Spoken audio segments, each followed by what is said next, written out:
तो भगवान वो उत्तर बात पाता किसी के मन में जिज्ञासा क्या इस धरती के कोई ऐसा इंसान अप्रमात्म साधना करे, वो साधु नहीं हो, वो श्रावक होकर अप्रमात्म साधना करे। तो भगवान तो बहुत से खुशी है, जगत में तो बहुत से है। मेरी छोटी सी कहानी सुना देता हूँ कि वहाँ पे श्री के पास अप्रमात्म साधना है, वो कर उसे किसी की करवा एक बार और शैतानी आराम से गुजारा कराते कमी नहीं रहती है, लेकिन संतान नहीं रहता तो भी दोनों में किसी बात किसी शैतानी के मन में रहता है कि कुछ हो जाए इतने साल हो गए, उससे भी प्राप्ति नहीं होती है। एक दिन बैठे बैठे शेर जी को कहती है आप ऐसा करो, आप दूसरी शादी करो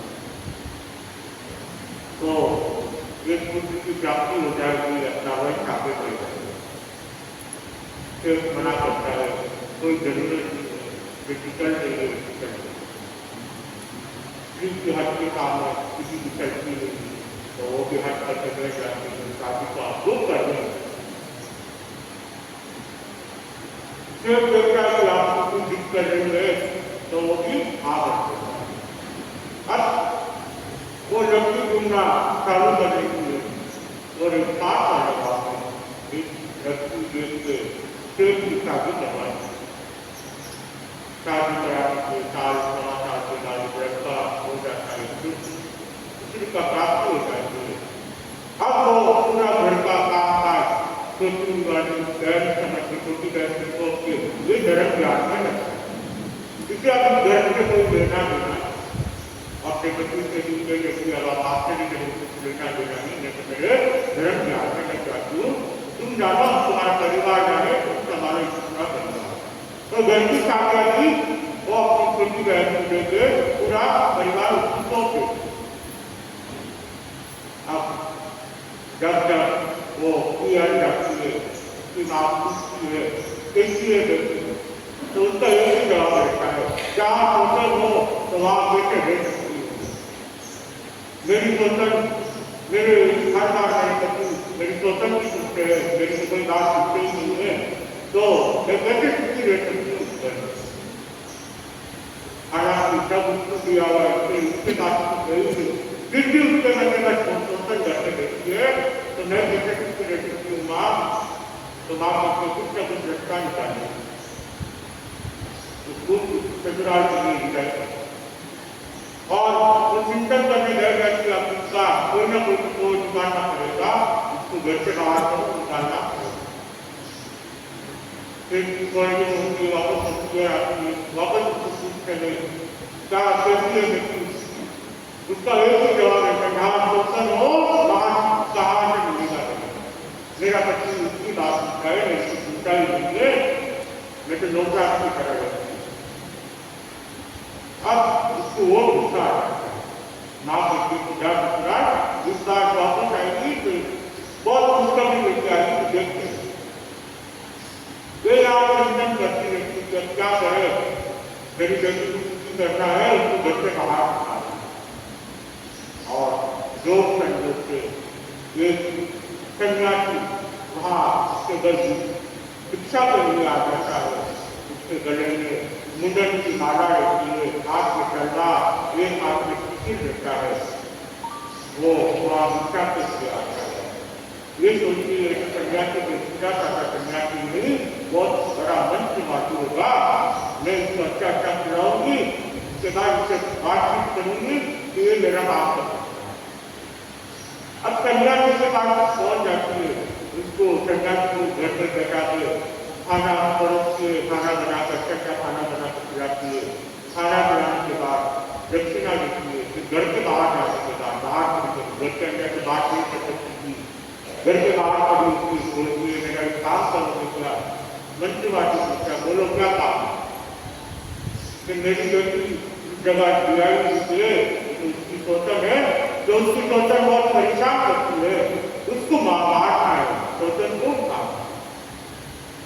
तो मन की बात अपनी जो भी चीज होती है वो बता देता है कि मुझे इतना ये दे देना, मैं तुम्हारा काम करूँगा। ये काम अंधेरे वक्त में 14 के दिन करूँगा और हमारा उसमें तक काम हो जाएगा। अब मन की बात संसार पहुंच जाता है, एक मुद्दा वहाँ जाकर मुझे कुचरा देता है, उसके हाथ में तलवार दे देता है, वो वहाँ पूरा करके मन की करना चालू कर देता है। जैसे ही मन की करना चालू करता है, वो उसके शरीर से उत्पन्न होता है, मुद्दे के शरीर से, और वो तलवार में खड़ा हो जाता है। बोलो क्या बात है, किसलिए मेरे को याद किया? तो उसको हुक्म किया जाता है, जाओ और उसको मारना है। वो वहां से जाता है, वहां जाकर देखता है, घर के अंदर घुसता है, तो वो तो 14 के उपवास था, उसे दिया हुआ था, मकान का जाप करने की याद है। अब वो जैसे जाता है, आपकी लगती है, कमरे के अंदर घुस नहीं पाता है, आपकी लगती है, उसके देखिए वापस आ जाता है। मन की बात पूछता है, क्या हुआ, काम हो गया? कि काम तो हुआ नहीं, तो मंत्रों का जाप कर रही है, तो कमरे में भी जा नहीं सकते। वापस मंत्र करता है, वापस उसकी शक्ति को जागृत करता है, वापस भेजता है, तो वो वापस दो घुमा के आ जाता है। ऐसे करते करते 3-4 बार मंत्री जब 3 बार से ज्यादा हो जाता है, तो वो फिर अपग्रेड करता है। तब एक मालूम कर दिया कि ये मंत्र मेरे लिए करने वाला है उनका, इसके लिए उनको क्या करता है, छोटी वाली को मारता आ जाता है, बड़ी वाली नहीं तो छोटी वाली को मारता आ जाता है, कोई भी एक को मारता है, ऐसा आगे अब वो जाता है, बड़ी वाली कमरे में जा नहीं सकता, वापस प्रयास करता है, वहां से जा नहीं सकता, इस तरफ जाता है, तो आराम से कोई नहीं रहती है, उससे गर्दन काट के सूट लेके आ जाता है। आपकी कहता है मैं तुम्हारा काम कर आप उसकी नामुस होती रहती है, उसके लिए समाचार आएंगे कि उसकी सौतन का मौत हो गई है, मृत्यु हो गई है, फिर तुम्हें वहां जाना पड़ेगा, इसलिए मैं तैयार हो जाती हूँ। और इस तरह उसका पोता पूरा होता है, पोता पूरा होने के बाद वो बाहर आती है, तो उसकी बनाया नहीं बनाया, तो मैं बना देती हूँ, मारना पड़ता है, अंदर से कोई आवाज नहीं आती है, फिर क्या हुआ, आवाज नहीं आ रही है, और बेटा तो उठा नहीं उठा है, क्योंकि मैंने बाहर लगा हुआ था, मैं भी अभी आ रहा था। फिर अंदर जाकर देखते हैं, रात कभी लगती है, गर्दन अलग उससे भी अलग रहता है, और बच्चा सो रहा हुआ रहता है। अब दोनों चीज हो जाते हैं, क्या हुआ, कैसे हुआ, लेकिन किसी को कुछ पता नहीं रहता। और उधर वो तैयारी करते हुए अभी बेटी के ससुराल जाना है, समाचार आएंगे, धोने के लिए तो जाना पड़ेगा, इसलिए तैयार हो जाती हूँ, अपने पति को लेकर तैयार हो जाती है कि बेटी के ससुराल जाना है। तो देखिए ससुराल समाचार आने से पहले उनके करते में कुछ चले जाते हैं, तो वो आगे कुछ और यहाँ पे अब वो साहब सब जाते हैं, गाँव वाले इकट्ठे हो जाते हैं, इतने में वो भी पहुंच जाते हैं, वो देखते हाँ इसका अपना काम तो हो गया, और मेरी बेटी आगे आराम से रहेगी। जब आगे आगे देखती है तो उसकी बेटी सो रही है, ये तो वहां बैठ के रो रही थी, फिर वो किसके हाथ देखती है, रोने लगती है, इसने मेरी बेटी को मार दिया, इसने सोचकर उसने ये मेरी बेटी को मार दिया, मेरी बेटी ने इसको कुछ नहीं किया, लेकिन मेरी बेटी को उसने मार दिया। और राजा का बात चली जाती है, राजा से अपनी शिकायत करती थी, मेरी बेटी को उसकी सोच में मार दिया है, आपको न्याय करो, कैसे भी कैसे अब तक पूरा परिवार राजमहल में पहुंच जाता है न्याय के लिए। जैसे न्याय के लिए वहां पहुंच जाता है, अब राजा को तो बहुत क्रोध आता है कि तुमने शादी कराई, तुम उसको घर पे लाई, तुमने उसको मार दिया, ये बहुत अच्छा काम है। जिससे कोई किसी चीज की चिंता नहीं थी, वो तो मस्त अपने धर्म ज्ञान में लोकामुखी के जाप में मस्त थी। और राजा को कह रहा है वो सुनी नहीं सुनी, बस अपने धर्म ज्ञान में मस्त एकदम। एक दूसरे ने उस मंत्रवादी के पास साक्षर माता पहुंच जाती है और उससे कहती है तुम आप कौन जा रहा है, नहीं पहुंचेगा तो तेरी मृत्यु याद है। वो घबरा जाता है और वहाँ कौन सकता है राज। जैसे राजमहल में पहुंचता है, राजा के सामने आता है, राजा को कहता है तुम्हें बता देता है कि उसने अपनी बेटी को मरवाया है, ना तो उसकी सोच में नहीं माना। पूरी घटना बताते तो ऐसा हुआ था, मैंने 3 बार पूजा था, क्या पता उसकी कौन सी शक्ति काम कर रही थी जो उनके कमरे के अंदर भी जा नहीं सकती हो सकती, लेकिन कौन सी बार वो जड़ी भी खा दी, इसलिए मैंने बेटी को मरवा दिया। मैं अपने लिए अपने बचाव के लिए मैंने बेटी को मरवा दिया। जैसे ही ये सोचता है, राजा उसको माँ को डर लगे, मुंह काला करके हृदय के बेटा को पूरे गांव में फेरी लगाने का आदेश दे देता। जब राजा ये आदेश देने के बाद उसका मुंह काला करके हृदय के बेटा को पूरे गांव में फेरी रखती है, गाँव वाले सब पूछू करके अपनी बेटी को मार दिया, अपनी बेटी को ही मार दिया, अपने स्वार्थ के लिए अपनी बेटी को ही मार दिया। तो ऐसी माँ क्या कहा, और वो धर्म ज्ञान में भी होती है। जैसे उस गांव में मुनिवर पधारता है तो वो दर्शन करती है, तब मुनिवर कहती है ऐसी धार्मिक ऐसी अर्थमान श्री मिलना इस जगत में तो बहुत मुश्किल है। इसे किसी चीज की परवाह नहीं, कोई जी रहा है कौन मर रहा है, बस अपने धर्म ज्ञान में नहीं देती। राजा भी देखता है कि मुनिवर आए हैं, अपना राजपाट अपने राजकुमार को छोड़ के वो वहाँ में विकसित हो जाता है और वो स्त्री अब 12 वर्षों को त्याग कर 12 वर्षीय बन जाती है और अपने साधना में लीन हो जाती है और अपना अच्छे तरह से धर्म को पाल के देवलोक में चली जाती है। इसीलिए कहते अपने धर्म के प्रति अपनी आस्था होनी बहुत जरूरी होती है और जितना हो सके अप्रमाण की साधना करनी चाहिए। इसी के तरफ को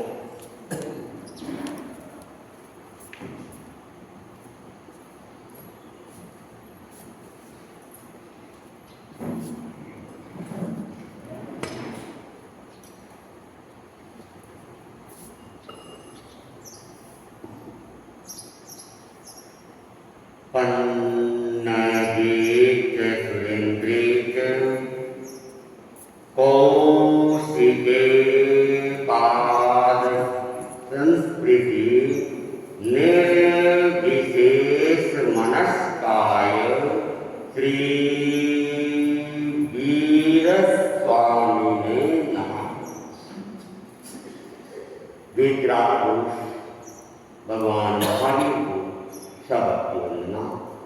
वीतराग महासाधक महातपस्वी युग प्रधान आचार्य श्री महास्वामी को सर्वत्र वंदना। मुनि मोक्ष कुमार जी उपस्थित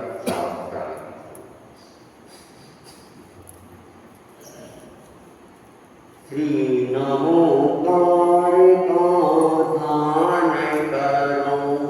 श्री नमो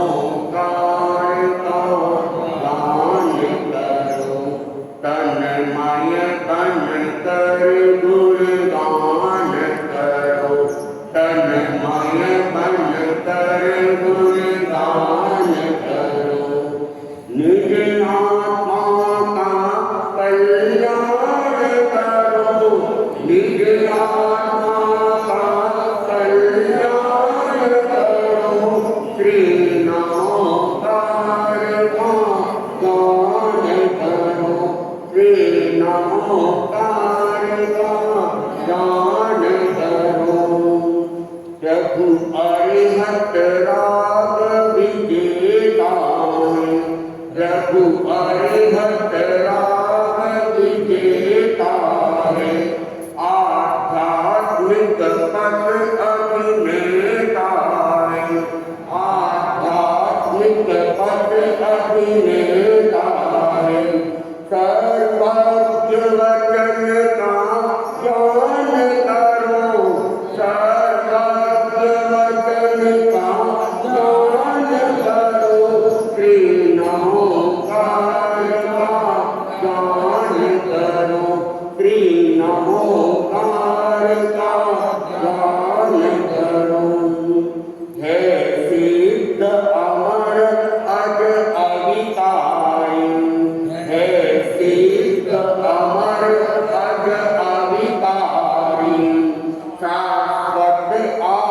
सुख अधिकारी शाश्वत आत्मिक सुख अधिकारी सवना सरिता में स्नान करो सवना सरिता में स्नान करो श्री नमोकार का ध्यान करो श्री नमोकार का ध्यान करो आचार्य महाव्रत के पालक आचार्य महाव्रत के पालक सद्धर्म संग के संचालक सद्धर्म संग के संचालक निज से निज की पहचान करो निज से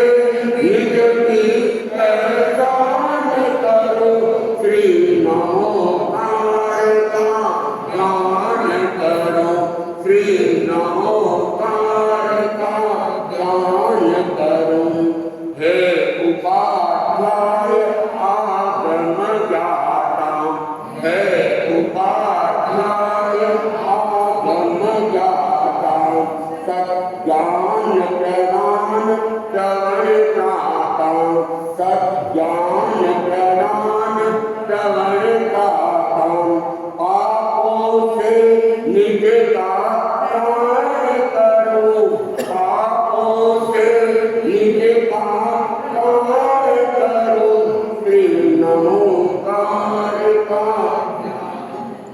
श्री नमोकार का मुनि माया ममता के त्यागी मुनि माया ममता के त्यागी गंभीर धीर वर वैरागी गंभीर धीर वर वैरागी समता रस का सब पान करो समता रस का सब पान करो श्री नमोकार का ध्यान करो श्री नमोकार का ध्यान करो तन्मय मन कर दुर्गान करो निज आत्मा का कल्याण करो श्री नमोकार का ध्यान करो श्री नमोकार का ध्यान करो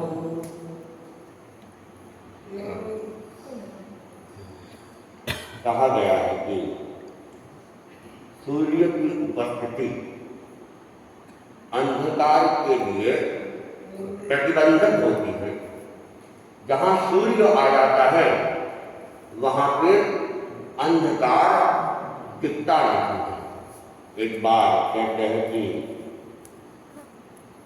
अंधकार ब्रह्मा जी के पास में पहुँचता है और वह शिकायत करता है कि सूर्य मेरे पीछे लगा हुआ है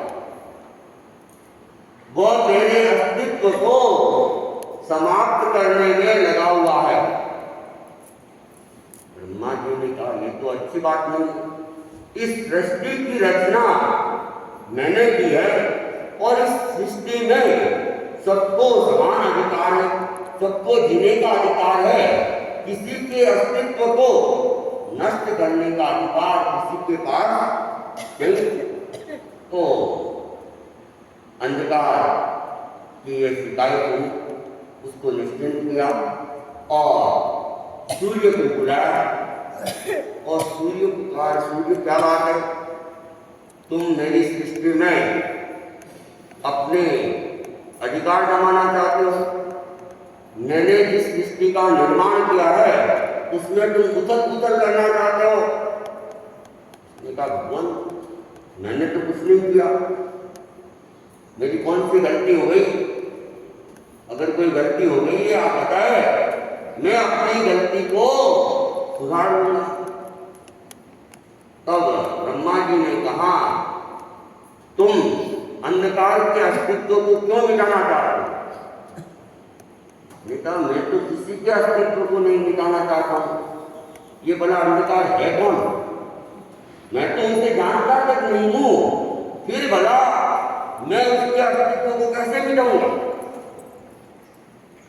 तो कह रहे अंधकार आया था तुम्हारी शिकायत की, इसने कहा आप उसको मेरे सामने बुला लीजिए और मैं देखना चाहता हूं कि अंधकार कौन है, और अगर मैं उसको देख लूंगा और मेरे ध्यान में आ जाएगा कि मैंने इसको मिटाने का प्रयास किया है, तो मैं माफी भी मांग लूंगा और मैं उसके अस्तित्व को सुरक्षा का वादा भी कर लूंगा।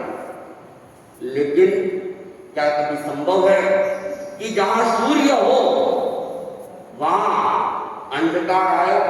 ये कभी हो नहीं सकता।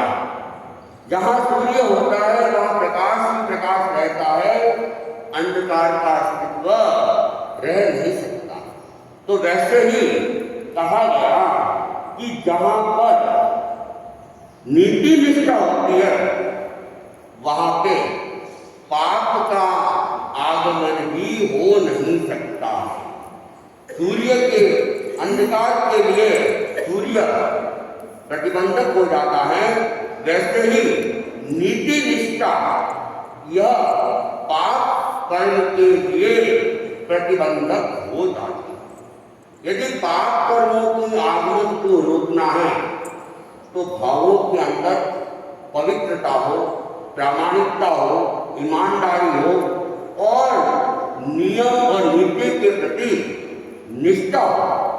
अगर नीति निष्ठा रहती है व्यक्ति में, कहते हैं कि और सारी उपासना पद्धति भी करने की उसको अपेक्षा नहीं रहती है।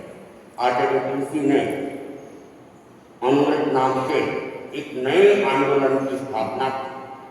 हालांकि नया तो कुछ भी नहीं था, जो कुछ था पुरातन ही था, लेकिन पुरातन को युग के रूप में उसे प्रस्तुत करना यह अपने आप में नवीनता थी। जो श्रावक के लिए एक आचार संहिता भगवान महावीर ने, उस आचार संहिता को ही नए रूप में प्रस्तुत किया। उन आचार निष्ठा या आचार के जो नियम हैं, जो 12 व्रत हैं, उन 12 व्रतों में से कुछ व्रतों को उन्होंने जनता के सामने रखा और नए रूप में रखा और असांप्रदायिक रूप से रखा। आप लोग जानते हैं अनुव्रत के 11 नियम हैं और 11 नियमों को देखेंगे तो यही 12 व्रतों की कहीं न कहीं अहिंसा वहां व्रत आ जाएगा, कहीं गो परिमाण व्रत आ जाएगा। तो इस प्रकार आचार्य तुलसी ने एक असांप्रदायिक धर्म दिया और आचार्य तुलसी ने कहा कि धर्म 2 प्रकार के होते हैं, एक उपासना प्रधान धर्म और एक आचरण प्रधान। उपासना को सामायिक करो, माला फेरो, तपस्या करो, लेकिन कोई सामायिक नहीं भी करता है, माला नहीं भी करता है, मंदिर मस्जिद स्थानक कैराटन भवन कहीं जाता है या नहीं जाता, लेकिन वो जो कुछ भी अपने सामान्य गृहस्थ जीवन में जीता है, लेकिन उसमें वह हमेशा जागरूक रहता है अहिंसा के प्रति, सत्य के प्रति, नैतिकता और प्रामाणिकता के प्रति, सबके प्रति सद्भावना रखता है, मानवीय गुणों को जीवन में अपना लेता है, तब भी वह क्या है, धर्म की आराधना कर लेता है। और हमारे भीतर मानवीय धर्म नहीं है, सद्भावना नहीं है, प्रामाणिकता नहीं है, ईमानदारी नहीं है, और हम भले ही सामायिक कर रहे हैं, माला कर रहे हैं, कुछ भी कर रहे हैं, तो फिर वह केवल क्रिया रह जाती है। भवन में आए, सामायिक की, दुकान गए और मिलावट की, तो वह धर्म केवल एक दिखावे का धर्म रह जाता है। जो आंतरिक धर्म होना चाहिए वह नहीं। मैंने पहले भी कहा था कि जो व्यक्ति सम्यक भी होता है उसके हृदय में पाप का भय रहता है, अगर पाप का भय है तो मानना चाहिए कि जीवन में सम्यक्त्व का स्पर्श भी किया हुआ, और पाप का भय नहीं है, कमाई के करते हैं और दुकान में जाके फिर लूट मार करते हैं, गरीब आदमी है उसको ठग लेते हैं, जिसको एक आवश्यक सामग्री की अपेक्षा है उस आवश्यक सामग्री के अंदर मिलावट करके रहते हैं, तो फिर पाप का भय नहीं, क्योंकि उस मिलावट का पता नहीं क्या क्या दुष्परिणाम है, जानते हैं और जानते हुए भी हम अगर ऐसा काम कर रहे हैं तो फिर हम क्या है, धर्म से दूर है। और जैसा कि हम लोग अनेक बार देखते हैं कि हमारे घरों के अंदर आत्माएं वापिस आती हैं, हमारे पूर्वज वापिस आते हैं, भीतर बन के आते हैं। अगर ऐसा हुआ है तो मानना चाहिए कि हमारे जो भी पूर्वज हैं वे सम्यक भी थे ही नहीं, या सम्यक अवस्था में उनके आयुष्य का बंधन नहीं हुआ था। आयुष्य के बंधन के समय उनके मिथ्यात्व का स्पर्श भी था, आगे पीछे हो सकता है सम्यक आ भी जाए, लेकिन जब आयुष्य का बंधन हुआ है उस समय मिथ्यात्व था, और अगर मिथ्यात्व अवस्था में आयुष्य का बंधन होता है तो अंतिम समय में भी मिथ्यात्व आ ही जाए, बीच में हो सकता है कुछ समय के लिए सम्यक्त्व का स्पर्श होकर वापिस चला जाए, क्योंकि मृत्यु का नियम स्पष्ट है, जिन भावधारों के अंदर आयुष्य का बंधन होता है, यानी कि जिन लेशिया के अंदर आयुष्य का बंधन होता है, अंतिम समय में वही लेशिया आएगी, और जिस लेशिया के अंदर व्यक्ति की मृत्यु होती है, अगले जन्म के प्रारंभ में भी वही लेशिया रहेगी। तो सम्यक्त्व के लिए कहा गया है। सम्यक्त्व कौन?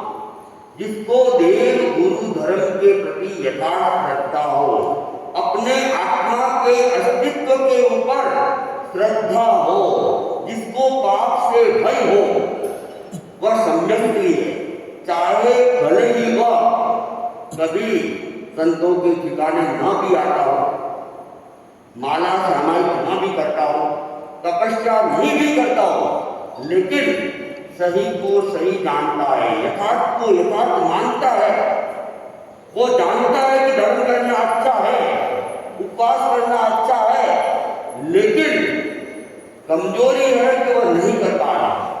वो मानता है कि करना चाहिए लेकिन नहीं कर पा रहा। जीवन में कभी कोई त्याग नहीं किया, लेकिन फिर भी अगर दृष्टिकोण एकदम साफ है, वह सम्यक्ति है। और उस सम्यक्ति के लिए कहा गया कि वैमानिक देवलोक से नीचे की गति में नहीं जाता है। वैमानिक देवलोक निश्चित ही, तो फिर भीतर बन के अगर आना, कौन से देवलोक की बात है? कौन से देवता है भीतर देवता? हाँ, यंत्र देवता। 4 प्रकार के देवता बताए गए। सारी देवगतियां भी अच्छी नहीं होती। आप लोग कहते देवगति तो बहुत अच्छी है, देवगति बहुत अच्छी है। देवगति अच्छी हो सकती है, लेकिन सारी देवगति भी अच्छी नहीं है। मनुष्य गति भी अच्छी है, लेकिन सारे मनुष्य अच्छे नहीं है। जो सात्विक नहीं है, तामसिक वृत्ति के हैं, हिंसा में लगे हुए हैं, तो उनकी मनुष्य गति मिलना भी बेकार की बात है। इससे तो पृथ्वी का व्यवसाय में रह जाता, तो क्रूर कर्मों का बंधन नहीं होता। तो भवनपति, व्यंतर, ज्योतिष और ब्राह्मण, ये 4 प्रकार के देव बताए गए हैं। ऊर्ध्व लोक में रहने वाले देव कौन है? वैमानिक देव। और वे वैमानिक देवता वे तो इस धरती के ऊपर बहुत कम ही आते, बहुत कम आते, नहीं आते ऐसी बात नहीं है। कुछ कुछ देवलोक के देवता यहाँ पर आ सकते हैं, लेकिन बहुत कम ही आने के चांस रहते हैं।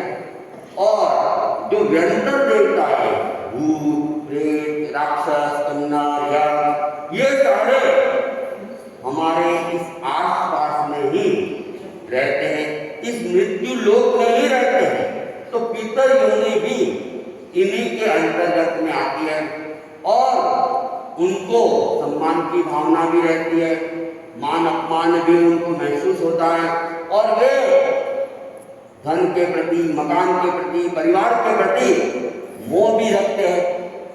तो वे लोग स्थान भी मांग लेते हैं। अगर ऐसी योनि में कोई गए है, भले ही वे कितने भी बड़े धार्मिक रहे होंगे, लेकिन आयुष्य का बंधन उनका मिथ्यात्व के अवस्था में न। इसलिए कई बार लोग कहते कि इतने लोग भारत के अंदर धर्म कर रहे हैं, क्या सब देवगति में जाएंगे? देवगति में जा भी सकते हैं, लेकिन ऊर्ध्व लोक में जाएंगे ऐसा मुश्किल है। भवनपति ग्रंथ ये भी देवगतियां ही है, इसमें भी जा सकते हैं। तो सारे धर्म करने वाले, उनको धर्म हो रहा है ये भी जरूरी नहीं। कई तो केवल क्रियाएं हो रही है, क्योंकि जब तक भीतर में धर्म का स्पर्श नहीं होता है, जब तक भीतर में पाप के प्रति भय नहीं होता है, तब तक धर्म नहीं हो सकता है। तो जो नीति निष्ठा है वह भी क्या है? पाप कर्म के लिए प्रतिबंधक है।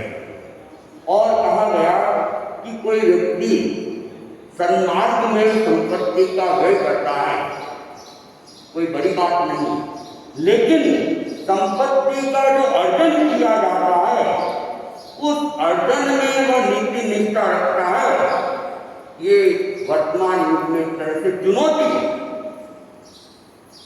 बहुत कम लोग एक नंबर से काम कर पाते हैं और एक धारणा ही बनी हुई है कि बिना प्रामाणिकता के, बिना मतलब अनैतिकता के धन नहीं कमाया जा सकता है। 2 नंबर का तो काम करना ही हो। जब ऐसी धारणा फैली हुई है तो फिर उसमें कोई नीति निष्ठा से काम करे बहुत बिरले व्यक्ति होते हैं। हालांकि आजकल काफी तो कंट्रोल सरकार ने कर लिया है, ऑनलाइन कई चीजें होने से उतना तो चाहे बचाव हो जाता है, लेकिन मनुष्य का दिमाग बहुत तेज चलता है। गलिया कहीं न कहीं निकाल नहीं देता है, रास्ता निकाल देता है और 2 नंबर के अवसर भी वो कहीं न कहीं निकाल देता है। तो अनैतिकता ये भी अपने आप में अधर्म है। हम अपने साथ में और देश और समाज के साथ धोखा कर रहे हैं। अपनी आत्मा के साथ भी धोखा हो रहा है और देश के साथ भी धोखा हो रहा है। इसलिए कहा गया कि जीवन में नीति निष्ठा की विशेष अपेक्षा होती है। और नीतिकार ये भी कहते हैं कि अनीति से व्यक्ति धन कमा भी रहता है तो वह धन कहते हैं 10 वर्षों से ज्यादा नहीं मिलता है। ऐसा नीतिकार कहते हैं कि 11वें वर्ष कहीं न कहीं किसी न किसी रास्ते से वह धन ब्याज सहित चला जाएगा। चाहे वह चोरी में चला जाओ, चाहे बीमारी में चला जाओ, चाहे कोई ऋण पड़ जाओ, वह धन अपना रास्ता निकाल के चला जाएगा। लेकिन उसके कारण से जो कर्म बंधे हैं ये जाने वाले नहीं। और जो धन अनिति से आता है वह दुख का कारण भी बन जाता है। इसलिए प्राय कहा गया कि व्यक्ति नीति निष्ठा अपने हर व्यवसाय में भी बनाए रखे, अपने हर कार्य में भी बनाए रखे। एक घटना आती है, एक सेठ था जिसका नाम था हैरान, बड़ा ही धूर्त, और वह अपनी मीठी मीठी बातों से लोगों को मूर्ख बनाने में माहिर था। चुपनी चुपड़ी बातें करता और लोगों को ठग लेता। और इस प्रकार व्यापार के अंदर वह धन तो खूब कमा रहा था, लेकिन उसके बावजूद दुखी था। और दुखी इसलिए था कि धन आ तो रहा था, लेकिन धन टिक नहीं रहा। वो धन को टिकाने के बहुत सारे प्रयास करता जा रहा था, लेकिन सारे प्रयास व्यर्थ जा रहे थे। समय बीतता गया। एक बार उसके इकलौते बेटे का विवाह हुआ और जो बहू आई कुलीन परिवार की थी, अच्छे परिवार की थी और धर्म परायण थी। उसने जब यहाँ आके देखा तो देखिए यहाँ का वातावरण ठीक नहीं है। पिताजी बेईमानी करते हैं, अप्रामाणिकता रखते हैं, लोगों को ठगते हैं और इसी के कारण से घर के अंदर बरकत नहीं हो रही है। तो उसने चिंतन किया कि ससुर जी को बताना चाहिए। जब तक कारण नहीं बताएंगे तब तक कारण का निवारण भी नहीं होगा और समस्या समाहित भी नहीं होगी। तो एक दिन बहू ने अवसर देखा और अवसर देखकर ससुर जी को कहा, पिताजी अपने घर में धन की बरकत नहीं हो रही है, उसका कारण मेरे समझ में आ।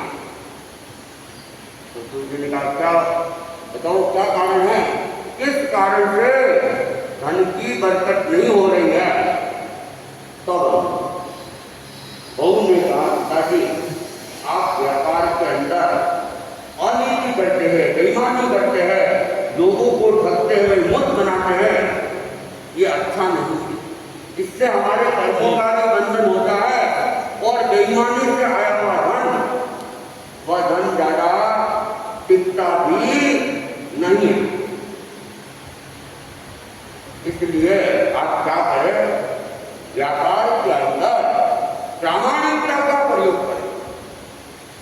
तो वह ससुर उसने कहा, बहू ये व्यापार धंधे की बातें तुम्हारे समझ में नहीं आएगी और व्यापार धंधे में तो ये सब चलता ही है और ईमानदारी से कोई धन नहीं कमा सकता है। बहू ने फिर समझाने की कोशिश की कि पिताजी अन्याय से आया हुआ धन लंबे समय तक नहीं टिकता है और अन्याय से आया हुआ धन अनेक समस्याएं भी अपने साथ में लेकर आता है। इसलिए आप ये छोड़ दें और मेरा कहना माने और ज्यादा नहीं तो आप एक बार 6 महीने के लिए ही सही बिल्कुल प्रामाणिकता के साथ व्यापार करने का प्रयास करें। बहू का विशेष आग्रह देखा, स्नेहपूर्ण आग्रह देखा, तो फिर ससुर जी ने भी उसको कहा, ठीक है तुम बहू इतना करती हो तो मैं 6 महीने के लिए तुम्हारी बात मान लेता हूँ और 6 महीने तक मैं किसी प्रकार की बेईमानी नहीं करूँगा, मिलावट नहीं करूँगा, प्रामाणिकता रखूँगा, अनुचित लाभ नहीं पाऊँ। शेख ने भी संकल्प कर दिया कि बहुत की इच्छा है और बहुत इतना आग्रह कर रही है तो चलो अपन प्रयोग करके देख लेते क्या परिणाम आता है। तो शेख जी ने अब अपने व्यापार में प्रामाणिकता का प्रयोग करना चालू कर दिया। अनुचित लाभ भी नहीं लेना, कोई चीज की मिलावट भी नहीं करना। तो महीना 2 महीना के अंदर स्थिति परिवर्तित होनी चालू हो गई, क्योंकि एक वाजिब लाभ ले रहे थे तो बाजार की अपेक्षा सस्ता भी मिल रहा था और चीज भी अच्छी मिल रही थी, उसमें हमें मिलावट भी नहीं कर रहे थे। तो लोगों का विश्वास शेख के प्रति बढ़ने लगा और विश्वास बढ़ने से ग्राहक भी बढ़ने लगे चारों तरफ कि भाई शेख जी की दुकान पे अच्छा सामान मिलता है और सस्ता सामान मिलता है। तो धीरे धीरे धीरे वहाँ के भीड़ ज़्यादा बनने लगी और ग्राहकों की संख्या बढ़ गई। ग्राहकों की संख्या बढ़ गई, व्यापार बढ़ गया और लाभ भी उनको शेर जी भी देखते जा रहे थे कि पहले मैं बेईमानी करता था, अन्याय करता था, फिर भी इतनी कमाई नहीं होती थी, इतने लोग मेरी दुकान पे नहीं आते थे और अब मैं बेईमानी नहीं करता हूँ, फिर भी ग्राहकों की संख्या भी बढ़ रही है, साथ साथ में लाभ भी बढ़ रहा है। तो एक विश्वास सेठ के मन में भी कायम होने लगा और जब 6 महीने हो गए तो 6 महीने के बाद में उन्होंने अपनी हिसाब किताब देखा तो लगा कि 6 महीने में बाकी समय की अपेक्षा अतिरिक्त लाभ हुआ। तो जितना अतिरिक्त लाभ हुआ था तो सारी निकासी निकाल कर शेर जी ने क्या किया, बहू को दिया कि भाई ये तुम्हारे कारण से मुझे लाभ हुआ है, इसलिए ये तुम रख लो। तो बहू ने वो धन लिया और सोचा कि वास्तव में ये ईमानदारी से कमाया हुआ है या ससुर जी मुझे मूर्खी बना रहे हैं, पता करना चाहिए। तो उसने क्या किया, उस धन से एक सोने का सिक्का बनाया और उसके ऊपर शेर बैराग का नाम भी खुदवा दिया और उसके बाद में पुराने जमानों के अंदर पैसों को मोहल्ले वगैरह में रखते थे, चमड़े की पेड़ियों में भी रखते थे। तो उसने उसके को चमड़े में लगे सिलाई करवा दी, उसके ऊपर भी शेर बैराग का नाम खुदवा दिया और उसने उसको क्या किया, सड़क के ऊपर फेंक दिया। इसको मूर्ख की क्या हाँ कोई करता है क्या, जान बूझ के सोने के सिक्के या धन कोई बाजार में या सड़क के ऊपर फेंकता है, लेकिन बहू ने क्या किया, वह सिक्का पकड़ दिया। 3-4 दिन के बाद में उसका हाथ लगा होगा, उसने भी देखा ये तो एक इलाज का नाम लिखा हुआ है, उनका है, कहीं गिर गया होगा और वह शेर बैराग के घर पे पहुंचा देता है और वो सिक्का घूमता फिरता बहू के पास में आता है। बहू ने देखा कि लगता तो ये ईमानदारी का है, इसलिए लौट के आ, लेकिन अभी और परीक्षा है। तो वह बहू उसको ले जाती है और गांव के बाहर नदी बह रही थी, उस नदी के अंदर डाला, नदी में डाला हुआ तो आगे की कोई संभावना रहती है क्या, हाँ? तो उसने वो सिक्का नदी में डाल दिया।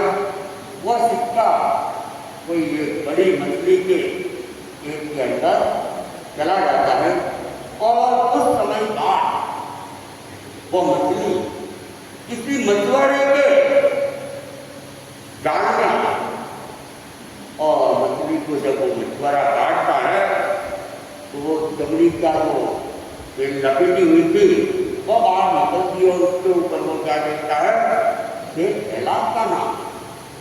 तो शेर बैराग को वैसे अब फेमस हो गया था उसकी ईमानदारी के कारण, उसकी प्रामाणिकता के कारण से, तो उसने देखा ये तो शेर साहब का है। मछुआरे ने भी उसे घर पे पहुंचा दिया।